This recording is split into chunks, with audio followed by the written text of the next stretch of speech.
Alright, y'all. Today we are breaking down Mark chapter 10. What is Mark chapter 10 trying to tell us? We're going to start with the chapter context. In between chapters 9 and 10, Jesus resumes his public teaching as he travels to Jerusalem for the Feast of the Tabernacles. Luke 9:57 through 18:14, 18 through 4. Luke 9, Luke chapter 9, verse 57 through 18:14. John 7 through 10.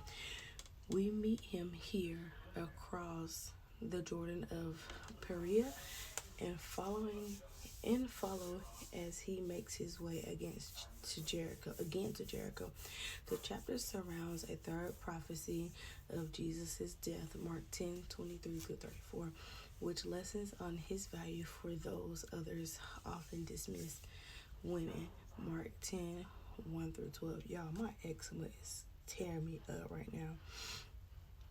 The powerless, Mark 10:13-16. Those who value God more than the world, Mark 10:17-31.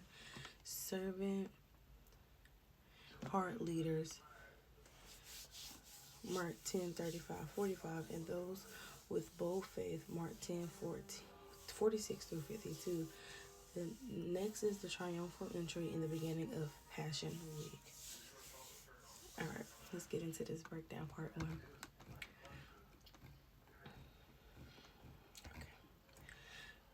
Where Luke and John give an extensive account of Jesus' teaching between Galilee and Perea, Mark skips ahead to the action. He leaves out Jesus' exhortation to forgive 70 times 7,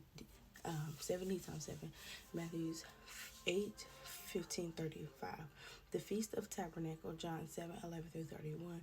Controversial teaching in Jerusalem, John 8:12-59, Luke 11:14-36.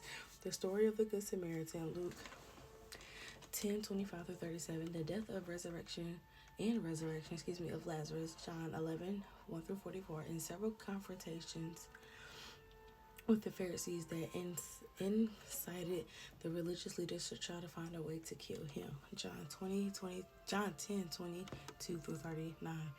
Mark 10 probably begins in the region of Perea, on the other side of the Jordan River from Judea, where John the Baptist had his ministry.